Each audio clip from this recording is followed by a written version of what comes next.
I had a conversation a couple of days ago, actually, with James Sexton, who's the divorce expert. He's a divorce lawyer by trade, but he knows more about divorce than anybody else. And he said to me there's two things which cause people to end up in his office going through a divorce. Number one is cheating, infidelity.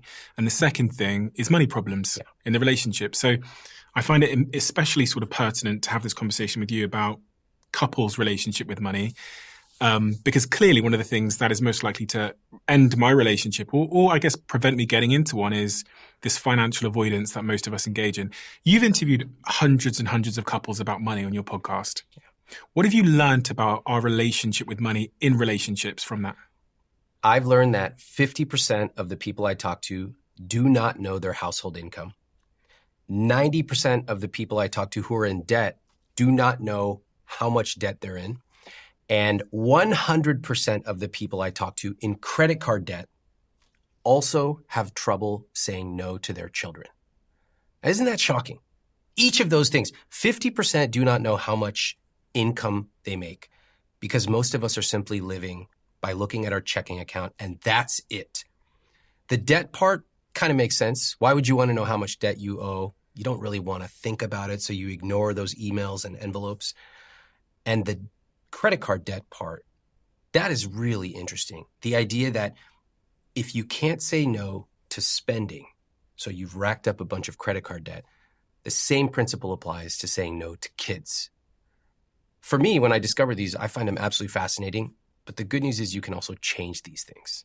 And what's the difference between men and women in terms of spending habits in a relationship, secrecy, avoidance, arguments? Well, let's start with the roles. Men always describe themselves as providers. Always. That's what we are taught. It exists in culture. The problem is, of course, what happens when they are not the top earner, which is happening increasingly more now. So when I often ask them, who are you, financially speaking, if you're not a provider? And they're just stumped. But there's got to be something more than simply being a provider. You can be a provider and you can be a nurturer. You can be a provider and you can be a helper, a leader. There's so many different ways. Often what you'll see with women is discussions about a secret bank account. Keep a little money aside just in case. We have to remember that in the US, many grandmothers were not allowed to open up their own bank accounts. That happened in 2 generations ago. And so there has been a rightful message that has been passed down orally. Keep a little bit of money aside just in case, whether it be physical abuse, financial abuse, divorce, etc. And I totally respect that message. I don't think you should have a secret account. I do think you should have an account that is yours only, but no secrets in a relationship. What about arguments as it relates to money in relationships? What are the cause of the arguments? Is it someone spending too much? Is it hiding money? Is it something else? It's usually not hiding money. That's very small extreme. The biggest phrase that I get from couples is, he or she's a spender and I'm a saver. So it's creating this identity that they're a spender, I'm a saver, or they don't want to talk about money ever. Why can't I get them to finally sit down with me and get on the same page? That's a phrase that's tossed around everywhere. When I ask them, what is getting on the same page? The answer is, I don't know. I just want to talk about it. So when it comes to money, yes, there are the numbers that we need to understand, of course. But what I often tell people, the way you feel about money is highly uncorrelated to the amount in your bank account. That is why I speak to so many multimillionaires who still worry about money. They think if I just have $50,000 more, $500,000 more, $5 million more. Well, guess what? I've had all those folks on my podcast and they still worry about money. That means there's 2 things you need to do to master your relationship with money. 1, you got to know your numbers. This is a language you have to learn the basics of personal finance. 2, you have to master your money psychology. That means you need to change the way that you talk about money and behave with money so that you can ultimately change the way you feel about money. You do those 2 things, you're going to have a very healthy relationship with money. We'll go into all of those things and how you do them. On this point of gender roles, obviously society has changed in the last couple of decades in terms of equality, and more women are in work at higher level positions in corporations, in the C-suite, earning much more money. This has caused a shift, I should say, in the sort of typical gender roles and assumptions of what each gender is supposed to be doing in couples. And I'm wondering now, with more women earning more money, in many cases, they're going to be earning more than their husband in heterosexual relationships. Have you seen new dynamics and new issues created because of this, in terms of, like, I don't know, insecure men feeling emasculated, or the woman not being happy that she's contributing more? And I ask this because I had someone on my podcast a couple of months back who said to me that I think it's 70 or 80% of women expect that their romantic partner will earn more than them. But that gap is closing now because women are earning more and more money. I'm just wondering if you've seen in those couples scenarios where the woman earns more and it's causing problems. I've seen it all the time. I think that we see different gender dynamics. I recall one episode where I spoke to a young woman and her boyfriend. She was around 40 years old. She made way more than her boyfriend. Care to guess how much she makes per month? $20,000? $200,000 per month. She has a business. It's doing very well. She's around the age of 40. Now, her boyfriend was never taught about money when he was growing up. Most people are not. He never learned about investing. Certainly no one was telling him about a Roth IRA when he was 12 years old. And he had started his own business and he was on the upswing. He's making a few $1,000s a month. Good for him. She's making $200,000 a month. Her parents started talking to her about investing when she was 5 years old. So here we already see a difference, not just in gender, but in socioeconomic status, okay? And over time, that progressed. So they come to me and she says, I want him to pay for dinner occasionally. Fine, super reasonable. He even said, no problem, I want to. So he would take his credit card out and he would offer to pay. And she would say, no, I want you to contribute more to your IRA. So in many ways, she wanted him to pay. She wanted to feel taken care of, which is totally reasonable. But when he offered, she said no. So this is the kind of thing that I often see, which is, I think I want one thing, but when I get that thing, I don't actually want it. It doesn't make me feel the way I thought it would. I want to earn 50K more. I think that'll make me feel safe. Oh my God, I am earning 50K more. It doesn't actually change the way I feel. So I worked with this couple and I helped them understand why they both felt this way about money.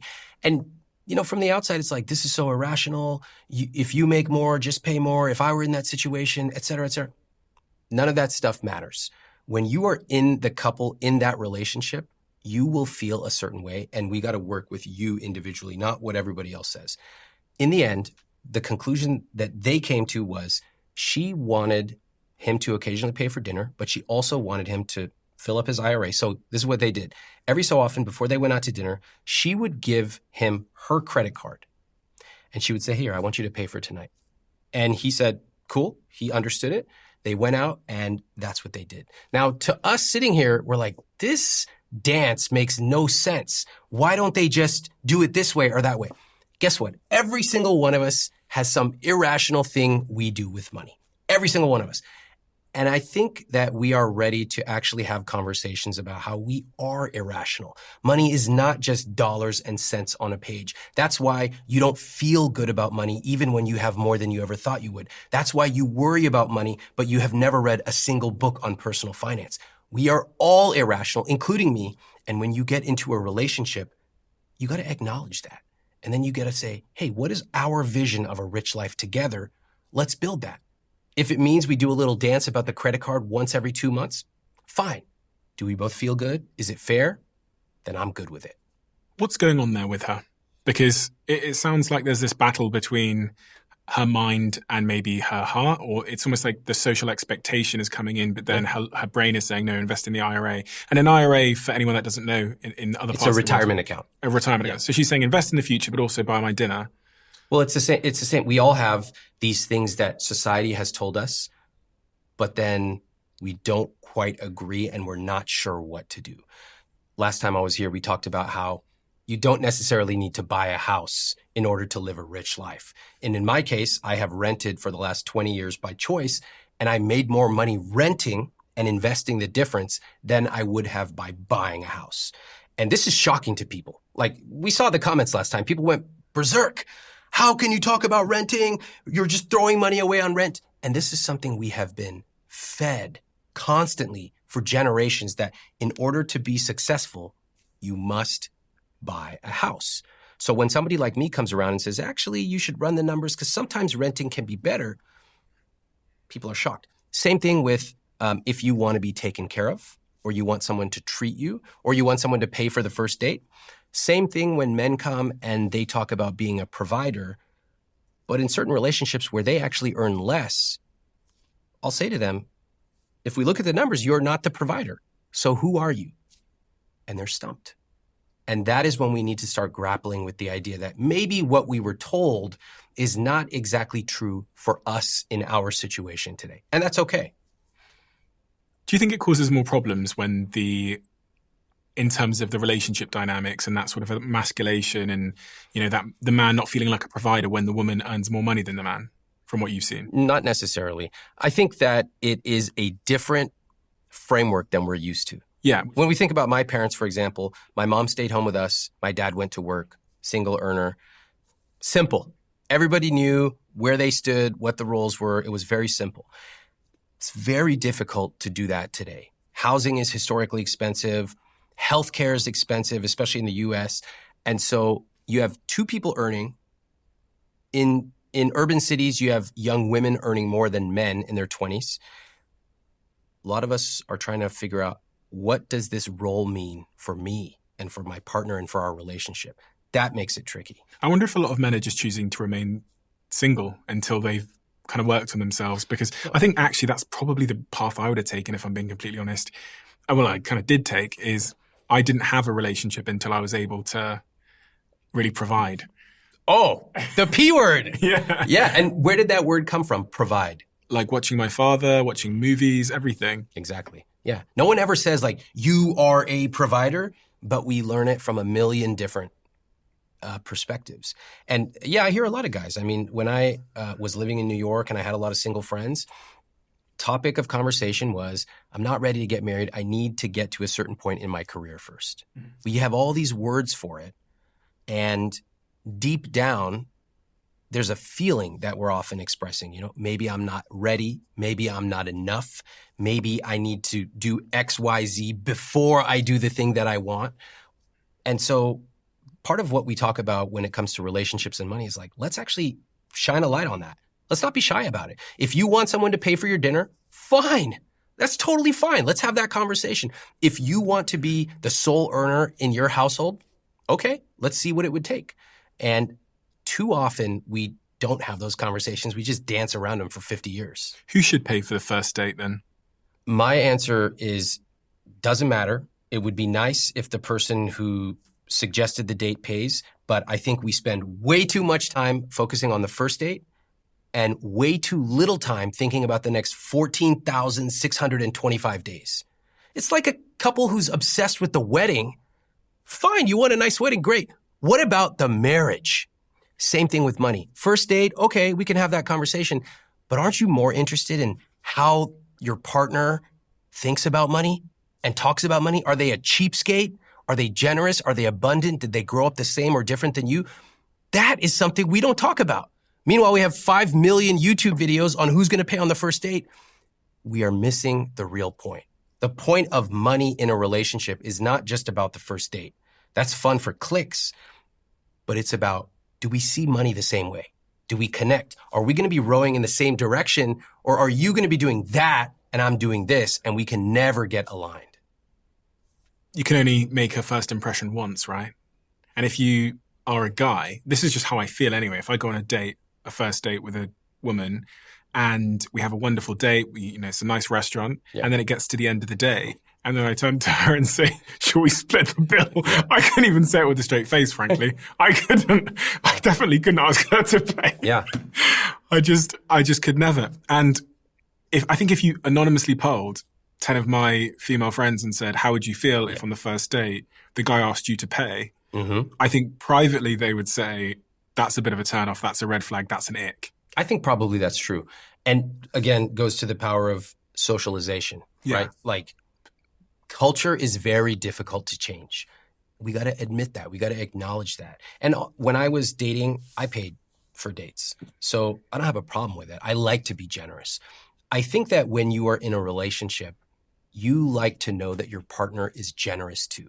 Now, generous comes in lots of ways. It could be paying for dates. It could be planning a trip. It could be being thoughtful and, buying extra toothpaste because we're running low. There's so many different ways to be generous. But generosity for me would be a value. Paying for a date, sure, I paid for dates. I'm happy to. I like to do it.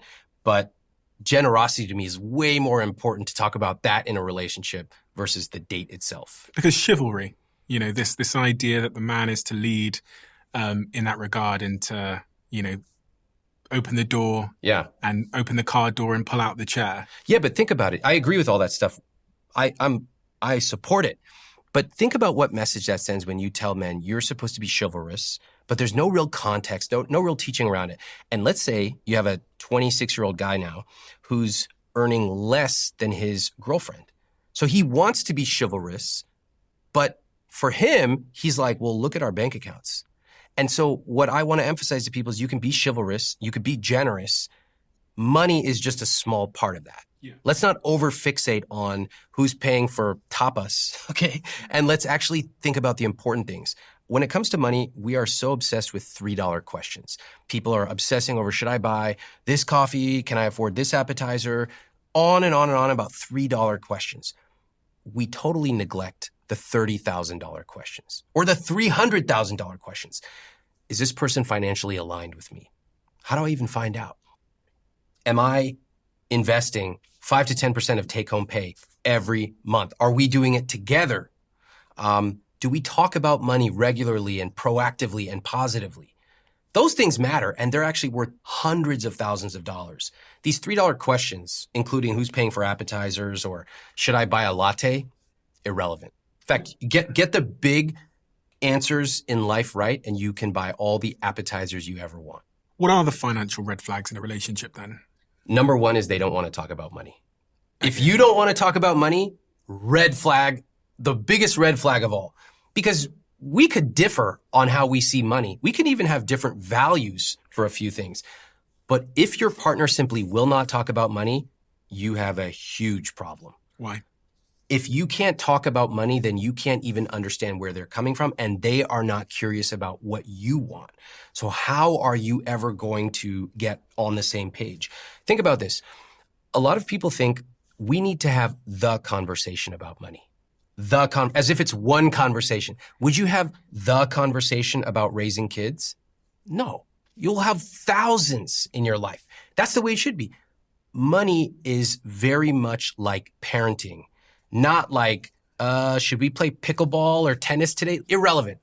So we want to have lots of conversations about money. And that means we need to, first of all, be willing to talk about it. And then we need to find a way to have fun doing it. Why don't we? And who doesn't? Is it men? Is it women that don't do it more? Or who's not talking about money and why aren't they talking about it? It's not about gender.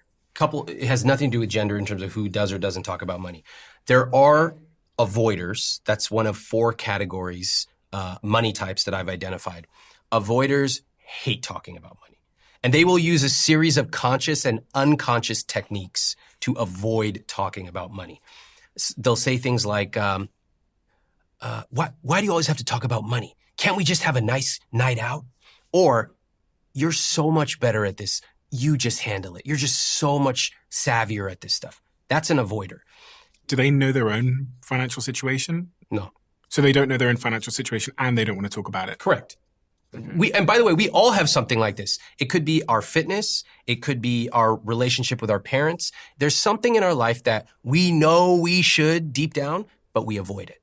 Yeah. And there's no immediate consequence. Like if I don't call my college friend, it's fine. I could probably call him tomorrow, and you can go on and on and on like that until one day you can't. Same thing with our fitness. It's very easy to procrastinate on fitness or money because it's not like your house is being taken away or even your cable's being shut off. It'll probably be fine until one day you hit this brick wall and it's not. So that's the avoider. That's the first money type. Yep. Next up, optimizer. I have a soft spot because I am an optimizer. Optimizers, we love to live in the spreadsheet. It's like, let me sit and calculate this. And what if I run a compound interest calculation, a Monte Carlo calculation? And what if we do this, but not that? I love calculating everything. And left alone, I would sit there and do that for the rest of my life. Okay. The problem is you can take it a little too far. Now, I don't think I've taken it too far. I think I'm perfect on my spreadsheets, but my wife has taught me enough's enough. We've won that part of life. Let's focus on another part, connection and fun and experience. Are these people often thought of as boring? Yes, they are deep down, they are boring. I was boring when I was sitting there thinking money is only about numbers. It's not. Money is about adventure and possibility and generosity. And you will often find optimizers. I'll give them a challenge. I'll give them $100 challenge. Also, you have to take $100 in the next week and spend it on yourself. They cannot do it. They will spend it on their dog. They'll spend it on their kid. They'll spend it on their partner, but they will not do it for themselves. And I go, why didn't you do it? They go, Ramit, do you know that if you put $100 in the S&P 500 and you compound that for the next 45 years, it'll turn into this much? I go, I don't give a shit. Spend the money. Because money is not simply meant to be hoarded, right? It's meant to create a rich life. And when you have optimizers, the thing is they can get you to a very good place. They will probably have your account set up, dialed in. They'll be investing. Great. They're going to be very proud. Look at the compound interest returns. All that is fantastic, but it can be taken too far. These are the people that die, and then you figure out that they had like $9 million in some saving account. What a waste. They never tasted the caviar, but they've got... Yeah, like people send these newspaper articles around like, oh, local librarian discovered to have $9 million. And I go, what a tragedy. What a tragedy to live a smaller life than you have to. I want you to save. I want you to invest, but I also want you to try a nice meal. Or if you don't like nice food or you don't want a nice t-shirt, also fine. Get super generous. Give that money. Surprise the people around you. Tip 50%. So those are optimizers. The third category is worriers. They love to worry. Typically, they picked up worrying from their parents, almost always, and their entire relationship with money is worrying. Are we going to have enough? What if we run out of money? What if we don't have enough to pay at the gas station? And oftentimes, it's very surprising because I told you that 50% of couples don't know how much they make, right? So they'll say like, we need more. We don't have enough right now. And I'll ask them, how much do you think you make? This just happened a couple of weeks ago on a podcast episode. They thought they made around $70,000 a year. Okay. We add up all their stuff. They make $120,000 a year. So I go, well, here you go. You wanted to make an extra 40K. You actually make 50K more than you thought. Do you feel any better? And she goes, no, because the way you feel about money is highly uncorrelated to the amount in your bank account. So worriers worry. That's how they relate. They can't imagine any other relationship to money. And my job is to help them realize, first of all, let's actually look at your numbers. Let me help you understand what it means. Do you have enough? What does it take to have enough? And then can you start to develop a new relationship with money?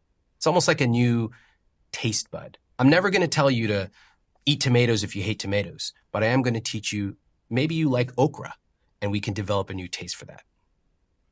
Finally, the dreamer. The dreamer believes that success is one deal away. If we just close this deal, if I just get this thing, and they tend to fall into get-rich-quick schemes. Lots of scams, MLMs, a lot of crypto shitcoin scams, like all this BS.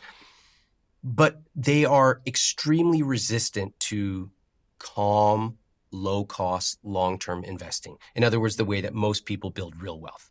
They think it's boring. They even have little phrases like, I don't want to be stuck in a 9-to-5 like those suckers. I'm like, that sucker makes 10 times what you make. What are you talking about? But they have simply been surrounded with the idea, one more deal and I'll finally make it. They must be hard to be married to. It's impossible. It's really, really difficult. They don't, not only do they not want to talk about money, when they finally do talk about money, they're almost living in a different world. Often you will find that dreamers can only dream because they are being subsidized by someone in their life, usually their partner. And if their partner were to leave, for example, the house of cards would collapse. And actually, that's usually the only thing that gets them to truly change. What you just listened to was a most replayed moment from a previous episode. If you want to listen to that full episode, I've linked it down below. Check the description. Thank you.